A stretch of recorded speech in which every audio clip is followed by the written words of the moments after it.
Welcome to Ladies Group Chat, where today it's scandal triage, sex myths, and one heroic corgi. A reality dating franchise got taken out by a resurfaced bodycam video. Justin Timberlake somehow made a DUI stop look deeply embarrassing instead of glamorous. And yes, we also need to talk about the emotional cost of trendy weight loss drugs. One of the most useful ideas in this whole batch of topics is that aging parent care can feel sudden, even when it's actually been creeping up on you for years. The therapist metaphor was basically an escalator, right? When adult kids are finally hitting full independence, early 30s into 40s, parents can start losing theirs, and the role swap feels slow until one day you're booking their flights, fixing their TV, and somehow managing a lawn from 3 states away.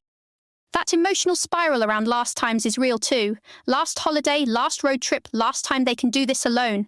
It's anticipatory grief wearing a productivity costume, and naming that matters because at least then you know why your brain is suddenly making everything feel apocalyptic. The practical advice was very unsexy and extremely correct. Start early, talk from your point of view instead of accusing, figure out doctors, finances, wills, advanced directives, home help, tech passwords, all of it. Boring now, life-saving later.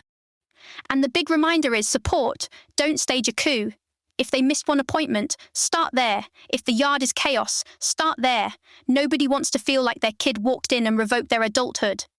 Also, if you feel irritated and guilty at the exact same time, congratulations, you're having the standard caregiving experience. Boundaries, sibling labor division, outside help if your family can tolerate it. All of that is part of staying sane. The nicest reframe here is that caregiving can become reciprocity. It can actually deepen the relationship, which is a lot more helpful than pretending you'll handle this with a color-coded spreadsheet and no feelings. The wildest entertainment story here is ABC and Hulu reportedly pulling a filmed Bachelorette season days before premiere because a 2023 domestic violence bodycam video resurfaced. The reported details are grim.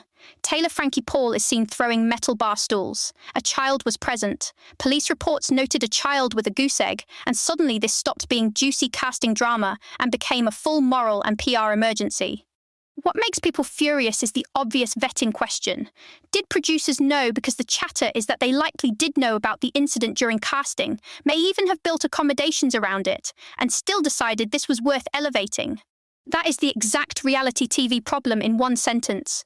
Networks love saying they do background checks, but if someone is buzzy enough, documented chaos starts looking like content. The legal chain of custody stuff is messy too. Parts of the case were pled out.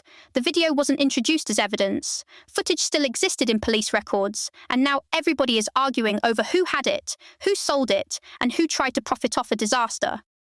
It also reopened the double-standard conversation. Public reaction to female aggression does not map neatly onto how the culture reacts to violent men, and the comparisons people were making were uncomfortable for a reason. The bigger issue is that when producers keep platforming instability, everybody around it pays. Cast members lose opportunities, franchises get scrambled, brands look unserious, and suddenly your woke positioning dies on contact with your own casting decisions. Then there's Justin Timberlake, who tried to block release of his Hamptons DUI bodycam footage, which of course guaranteed that everyone would want to see it more. And the weird PR twist is that the footage may actually help him a little. He doesn't come off swaggering or explosive. He looks apologetic, off, and honestly kind of pitiful, failing that walking test. To be clear, drinking and driving is still disgusting. Fame does not make that cute, and somebody in his orbit should have taken the keys or called the car. But it is a good example of public records reshaping a narrative. People expected celebrity arrogance and instead got principal's office energy in a tiny local jail setting. There was also debate over refusing tests, because legally a lot of people do avoid creating more proof. Some folks wished he'd taken a breathalyzer just so the facts felt cleaner, but that decision is obviously strategic the second cops are involved. The main lesson is very simple. If you're already famous, do not add small-town DUI footage to the archive. There is no upside. On GLP-1 drugs, the most memorable takeaway was how blunt people are getting about the emotional side effects. One host described feeling sad on a drug nicknamed Zepbound, and the summary was basically, do I want skinny and sad or fat and happy? Because mental health is not a side quest. That honesty matters because the cultural conversation around these drugs can get weirdly flattened into before and after photos and supply drama. The source here was more grounded. Yes, these medications can be useful tools. Yes, access is messy and switching meds can be a nightmare. And yes, some people do better when they're combining the drugs with actual behavioral support like counseling or structured programs. Weight Watchers jumping in with GLP-1 prescription support feels very on brand for where this whole category is going. Pharma plus lifestyle coaching, plus sponsor claims, plus everybody trying to make side effects feel manageable. But if your mood drops through the floor, that's not vanity collateral damage. That's your life. People are allowed to choose metabolic benefits, or choose joy, or keep recalibrating without getting treated like they failed a trend. The sex segment was refreshingly practical. A lot of college students are basically getting their sex education from porn, which is bad because mainstream straight porn teaches a performance, not pleasure. Fast, rough penetration with barely any clitoral attention has somehow become the fake normal, and then people are shocked when real sex is uncomfortable or disappointing. The bar is in hell and somehow wearing studio lighting. One useful corrective was that a lot of women seek out lesbian or female-focused porn because it actually shows behavior more aligned with female pleasure. Imagine learning from material where someone seems interested in whether a woman is enjoying herself. Dr. McNichols's hierarchy made sense too. Start with self-knowledge, sleep, stress, body awareness, then communication and consent. Experimentation comes later, not first. Revolutionary idea. Your nervous system is part of your sex life.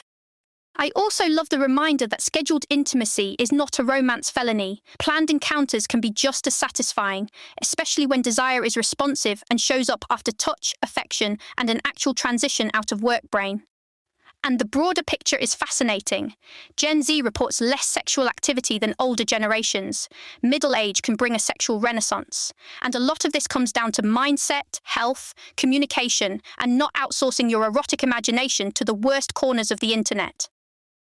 A quick palate cleanser. 7 stolen dogs reportedly escaped the meat trade, travelled around 10 miles back home as a pack, and were apparently led by a corgi. Honestly, give that corgi a tiny cape and municipal office. Also, Target's Devil Wears Prada got dragged for looking like clip art with commitment issues. Which is fair. If you're going to merchandise an iconic fashion movie, at least don't make it look like it lost a fight with a discount inkjet. And Alex Earl's Real Actives launch got strong marks because, unlike a lot of celebrity beauty chaos, this one actually tracks acne-focused products, dermatologist involvement, real funding, and a founder whose public acne history gives the brand a reason to exist. That's the chat for today. Care for your parents before a crisis, never trust reality TV ethics, and maybe let the corgi run logistics. Thanks for hanging with Ladies Group Chat. This episode was generated by Podkey. Create your own at podkey.fm.